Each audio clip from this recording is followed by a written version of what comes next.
System 1, fast, intuitive, and automatic. System 1 is the fast, automatic, and instinctive mode of thinking. It is the part of our mind that operates effortlessly, often without conscious thought. When we recognize a familiar face, answer a simple question like "What is 22?" or react to a sudden sound, System 1 is at work. It handles the tasks that we perform instinctively and quickly, relying on experience, intuition, and mental shortcuts known as heuristics. This system excels at making quick judgments, particularly in familiar or straightforward situations. For instance, when you meet someone and immediately sense whether you like them or not, that's System 1 processing information based on patterns and past experiences. It allows us to navigate daily life with minimal effort, making split-second decisions that are often accurate. However, System 1 is also prone to errors. Because it relies on mental shortcuts, it can sometimes jump to conclusions or be influenced by cognitive biases. While it's efficient in many situations, it is not designed for deep reasoning or complex analysis. When System 1 dominates, we are more likely to fall victim to biases such as overconfidence, stereotyping, or the availability heuristic, where we judge the likelihood of an event based on how easily we can recall similar examples. System 2, slow, deliberate, and analytical. In contrast, System 2 is the slow, deliberate, and analytical mode of thinking. It comes into play when we encounter problems that require more focused attention and conscious thought. Tasks like solving a complicated math problem, planning for the future, or comparing the pros and cons of an important decision all activate System 2. This system is responsible for logical reasoning, critical thinking, and self-control.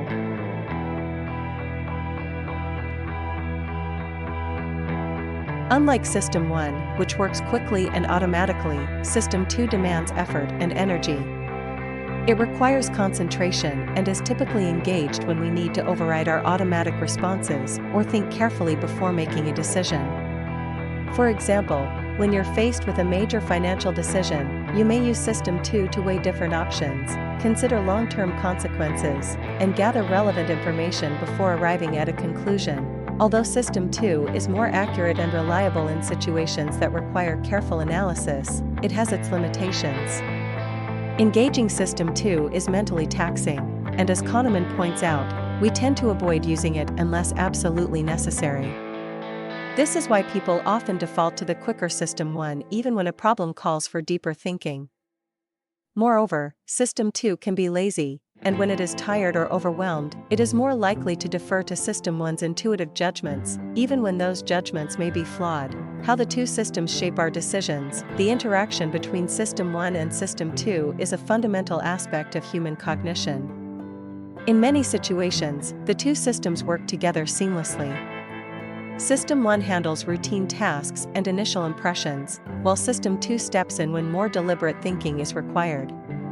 For example, when driving a car on an empty road, System 1 manages most of the task without conscious effort, but if a sudden obstacle appears, System 2 might take over to navigate the challenge. However, the relationship between the two systems can also lead to errors in judgment and decision-making. Kahneman illustrates this with a variety of examples and psychological experiments throughout the book. One such example is the concept of cognitive ease, where System 1 relies on mental shortcuts to make decisions quickly, often based on familiarity or simplicity. While this can be helpful in routine situations, it can also lead us to make incorrect assumptions or overlook important details.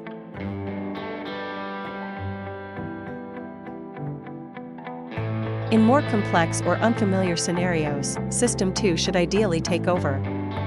However, since System 2 requires more effort, people often stick with their intuitive responses from System 1, even when they are flawed. This phenomenon explains why we sometimes make irrational decisions, hold on to inaccurate beliefs, or fail to learn from our mistakes. For example, when making an investment decision, we might rely on System 1's quick judgment based on recent market trends or a gut feeling, rather than using System 2 to carefully analyze the financial data and potential risks. The interplay between these systems reveals the tension between intuition and reason, and how our minds can easily slip into cognitive traps. The role of cognitive biases and heuristics. A key focus of Thinking, Fast and Slow is the exploration of cognitive biases and heuristics, mental shortcuts that System 1 uses to make decisions quickly. While heuristics are often helpful, they can also lead to predictable errors in judgment. Kahneman highlights several common biases that arise from System 1 thinking, such as anchoring, the tendency to rely too heavily on the first piece of information we encounter, the anchor, when making decisions. For example, in a negotiation, the initial price offered can influence the final agreement, even if it's arbitrary. Availability heuristic, the tendency to judge the probability of an event based on how easily we can recall examples of it. For instance, after hearing about a plane crash, people may overestimate the likelihood of air travel being dangerous, even though statistically, it's one of the safest modes of transport. Overconfidence bias, the tendency to overestimate our abilities, knowledge, or the accuracy of our judgments.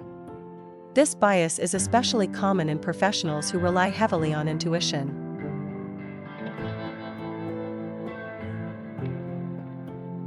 These biases demonstrate how System 1 can lead us to make decisions that feel right but are often wrong. Kahneman's work encourages readers to recognize when their fast, intuitive thinking might be misleading and to learn when to engage the slower, more deliberate thinking of System 2. Why Kahneman wrote Thinking, Fast and Slow, a reflection on human nature. One of Kahneman's motivations for writing Thinking, Fast and Slow was to make readers aware of these cognitive biases and the limitations of their thinking. By understanding the two systems, we can become more mindful of when our judgments are likely to be accurate and when they might be clouded by bias. Kahneman doesn't suggest that we can eliminate System 1's influence or that we should always rely on System 2. But rather that awareness of these processes can lead to better decision-making. In doing so, Kahneman offers a more realistic view of human rationality. Traditional economic models often assume that people are rational agents who make decisions based on logical analysis. Kahneman's research, however, reveals that we are often irrational in predictable ways, shaped by our cognitive shortcuts and emotional responses. Conclusion: understanding the two modes of thinking for better decisions. Daniel Kahneman's Thinking, Fast and Slow provides an invaluable framework for understanding how our minds work. The distinction between System 1 and System 2 offers a clear lens through which we can view our decision-making processes. Recognizing the strengths and weaknesses of both fast, intuitive thinking and slow, deliberate reasoning, by becoming more aware of the mental shortcuts and cognitive biases that influence us, we can improve our judgments and decisions in both personal and professional life.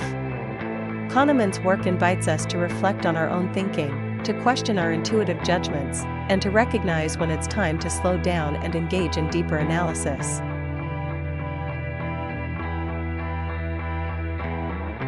In a world where we are constantly bombarded with information and decisions, mastering the balance between System 1 and System 2 is key to navigating life's complexities with greater clarity and wisdom.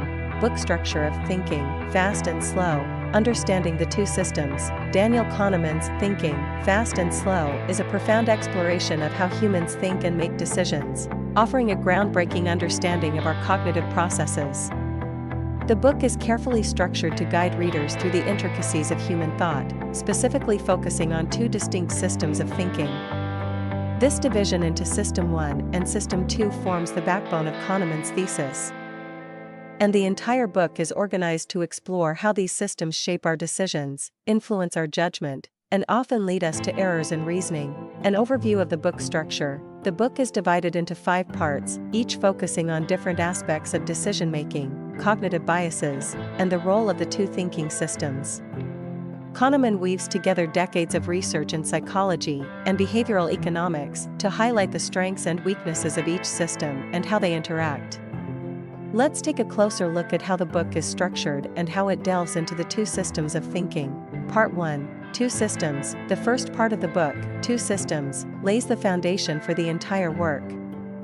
Kahneman introduces readers to the central concept of the book, the existence of two modes of thinking, which he calls System 1 and System 2. He characterizes these two systems as follows. System 1, this is the fast, automatic, and intuitive mode of thinking.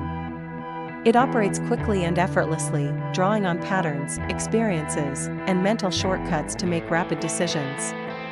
System 1 is the part of the brain responsible for recognizing faces, answering simple questions, or reacting instinctively to potential dangers. It works without conscious effort and is highly efficient in routine or familiar situations. System 2, in contrast, System 2 is slow, deliberate, and analytical. It requires effort, concentration, and conscious thought to engage.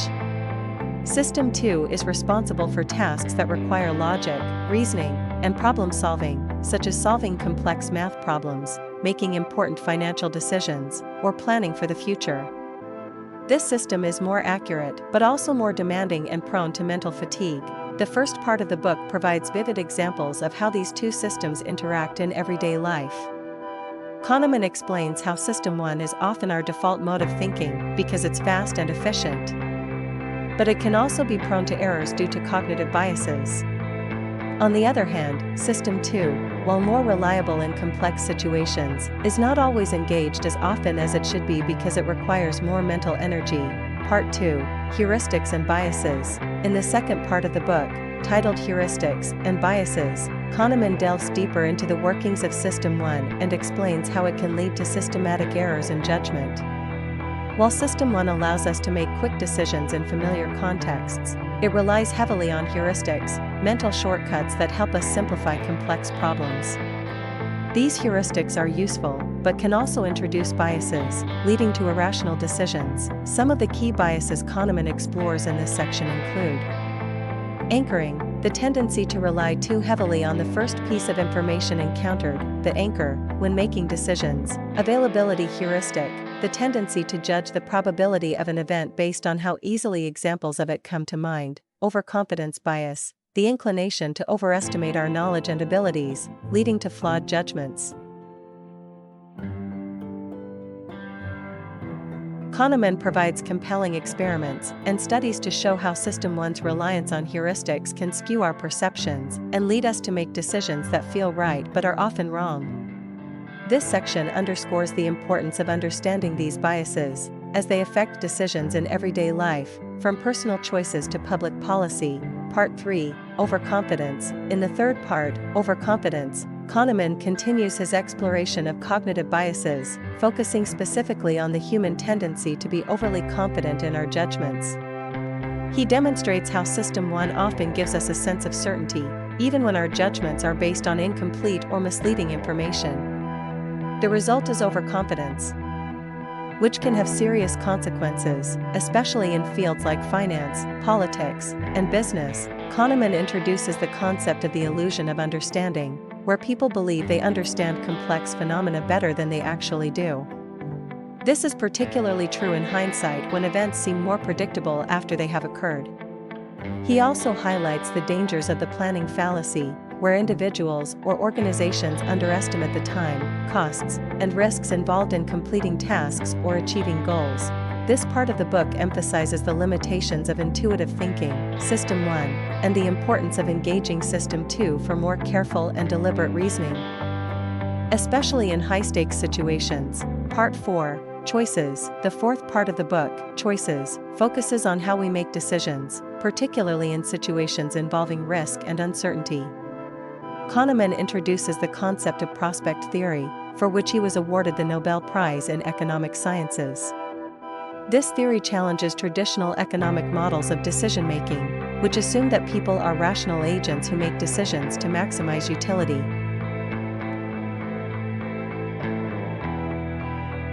Prospect theory shows that people are often irrational in predictable ways. Instead of carefully weighing the pros and cons of each choice, we tend to make decisions based on how the options are framed and our aversion to loss. Kahneman illustrates this with the loss aversion bias, where people fear losses more than they value gains.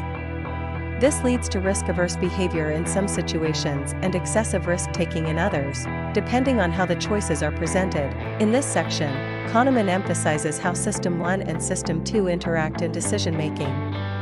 While System 1 often leads us to make impulsive choices based on intuition and emotion, System 2 can help us slow down and evaluate the options more carefully. However, even when System 2 is engaged, it can be influenced by the framing of choices and other biases. Part 5, Two Selves. The final part of the book, Two Selves, introduces a thought-provoking idea about the nature of human experience and memory. Kahneman distinguishes between the experiencing self and the remembering self. The experiencing self is the part of us that lives in the moment, experiencing life as it unfolds, while the remembering self is the part of us that reflects on past experiences and forms memories. Kahneman explains that our decisions are often driven not by what will make our experiencing self happy, but by what will satisfy our remembering self. For instance, people may endure unpleasant experiences as long as the end of the experience is positive, because the remembering self tends to judge events based on their final moments rather than the experience as a whole. This insight has profound implications for how we think about happiness, satisfaction, and the decisions we make in life. In this final section, Kahneman ties together the themes of the book, showing how the interplay between System 1 and System 2 affects not only our immediate decisions, but also how we remember and evaluate our life experiences. Conclusion: the importance of understanding the two systems, thinking, fast and slow, is a masterful examination of human thought processes, structured to gradually reveal the complexities of our decision-making. By dividing the book into parts that explore the two systems of thinking, Kahneman provides a comprehensive look at how System 1 and System 2 operate, often in harmony but sometimes in conflict. Throughout the book, Kahneman's goal is to make readers more aware of the cognitive biases and shortcuts that influence their decisions. By understanding how the two systems work, we can learn to recognize when we need to rely on our fast, intuitive thinking and when we should engage in slower, more deliberate reasoning. This awareness can lead to better decision-making, both in everyday life and in more complex situations. Kahneman's exploration of the two systems of thinking is not just a theoretical exercise, it has practical implications for how we understand ourselves and how we navigate the world. By recognizing the strengths and weaknesses of each system, we can make more informed choices and avoid many of the pitfalls that result from relying too heavily on intuition or overconfidence. Thinking, Fast and Slow offers readers the tools to think more clearly, act more wisely, and understand the world with greater depth, exploring heuristics and biases, a deep dive into thinking. Fast and Slow by Daniel Kahneman. In Daniel Kahneman's seminal work Thinking, Fast and Slow, one of the key sections is dedicated to explaining heuristics and biases, which are central to understanding how humans make decisions. This portion of the book dives into the shortcuts our minds take to navigate complex decisions and how these shortcuts, while helpful, often lead to predictable errors in judgment.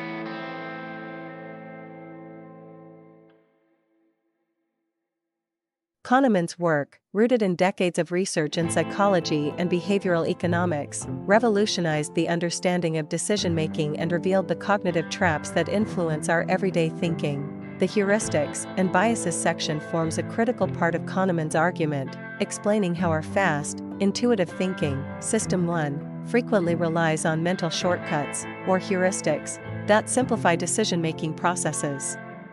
However, these heuristics are also the source of cognitive biases, which can distort judgment and lead to irrational decisions. Understanding heuristics and biases. Before diving into the structure of this section, it's important to grasp the meaning of heuristics and biases. Heuristics are mental shortcuts or rules of thumb that allow people to solve problems quickly and efficiently. They are often employed by System 1, the fast-thinking, automatic part of our brain that handles everyday decisions without requiring much mental effort. Biases are systematic errors in judgment that arise from the reliance on these heuristics. They reflect the ways in which our cognitive processes deviate from rationality, often leading us to make decisions based on faulty reasoning, misjudgments, or assumptions. In the heuristics and biases section, Kahneman explains how these mental shortcuts and cognitive biases shape our decision-making processes, sometimes in beneficial ways, but more often than not, leading to predictable errors. The book structure, Heuristics and Biases. The Heuristics and Biases section is structured to help readers understand the specific heuristics we rely on and the biases that emerge as a result. It can be divided into key chapters, each focusing on different types of biases and decision-making traps that affect our ability to think rationally. 1. Anchoring bias, the power of the first impression. The first heuristic Kahneman explores is the anchoring effect, which describes how individuals rely too heavily on the first piece of information they receive, the anchor, when making decisions. Anchoring can have a profound influence on how we estimate values or make judgments. For example, if someone is asked whether the population of a country is more or less than 50 million, their subsequent guess will likely be influenced by that number, even if they know it's irrelevant. Kahneman shows how this heuristic operates in various scenarios, from real estate pricing to salary negotiations. Despite knowing the anchor's irrelevance, it still strongly affects judgment. 2. Availability heuristic, the ease of recall. Another crucial heuristic explored in the book is the availability heuristic, which refers to the tendency to judge the frequency or likelihood of an event based on how easily examples of it come to mind. This heuristic often leads to availability bias, where dramatic or recent events dominate our thinking. For instance, after seeing news reports of airplane crashes, people may overestimate the danger of flying compared to other forms of transportation, even though statistically, car accidents are far more common. The vividness or frequency with which we encounter certain information influences our decision-making, often leading us to skewed perceptions of reality. Kahneman uses real-world examples to illustrate how the availability heuristic affects our perceptions of risk, safety, and probability. This heuristic is a significant driver of irrational fears and judgments, from overestimating the likelihood of shark attacks to underestimating the prevalence of more mundane but deadly risks like heart disease. 3. Representativeness heuristic, patterns and stereotypes. The representativeness heuristic is another mental shortcut discussed in this section.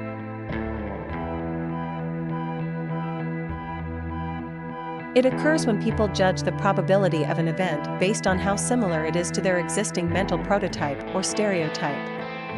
This heuristic can lead to errors because it ignores base rates or actual statistical information in favor of superficial similarities. For example, if told about a quiet, bookish man, most people would assume he is a librarian rather than a farmer, even though statistically, there are far more farmers than librarians.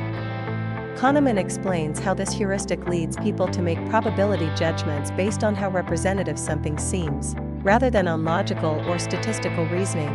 This bias becomes problematic in areas like hiring decisions, medical diagnoses, and even legal judgments, where people might over-rely on stereotypes or perceived patterns, overlooking important statistical realities. 4. The halo effect. First impressions last. Another bias Kahneman explores is the halo effect, where our overall impression of a person influences how we evaluate their specific traits. If someone is perceived as attractive or intelligent, we are more likely to assume they are also kind, capable, or trustworthy, despite having little evidence to support these assumptions. This bias demonstrates how System 1 takes shortcuts based on initial impressions, leading to a cascade of positive, or negative, assumptions about a person's abilities or character. The halo effect can skew evaluations in fields ranging from education to leadership, as people tend to make biased judgments based on superficial characteristics. 5. The effect heuristic. Emotion-driven decisions. Kahneman also addresses the effect heuristic, which occurs when people make decisions based on their emotions rather than objective reasoning. This heuristic highlights how our moods and feelings can color our judgment and lead to biased decision-making.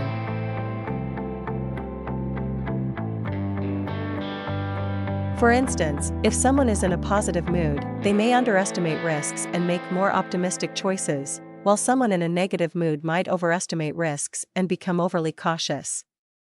Kahneman demonstrates how the effect heuristic can lead to impulsive decisions that are driven more by emotion than by careful consideration of facts. 6.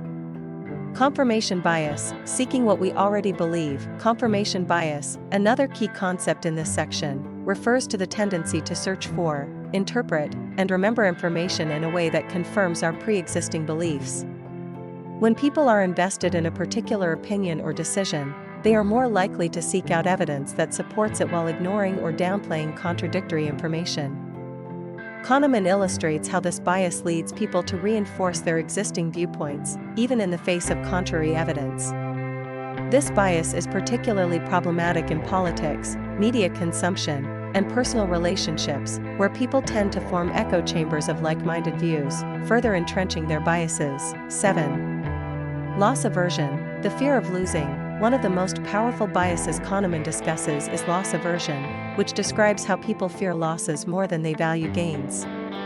In other words, the pain of losing $100 is more intense than the pleasure of gaining $100. This bias can lead to risk-averse behavior, where people avoid taking risks even when the potential reward is substantial. Kahneman explains how loss aversion affects decision-making in areas like finance, where investors might sell winning stocks too early or hold on to losing stocks too long, all because the fear of realizing a loss outweighs the potential gain. Conclusion: the role of heuristics and biases in decision-making. Kahneman's Heuristics and Biases section is a critical part of Thinking, Fast and Slow, providing a detailed examination of how System 1 thinking, while efficient, can lead to predictable errors in judgment.